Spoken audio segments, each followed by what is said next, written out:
Ní sé seo riamh dinta hanam.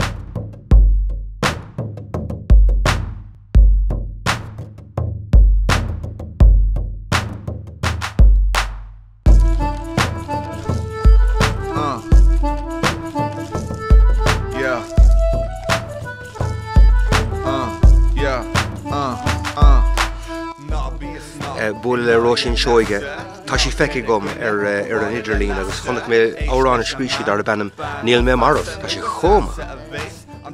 Bhuaigh mé le Oisín an son géadúir ar maidin tá anna idechas ar bhar sin.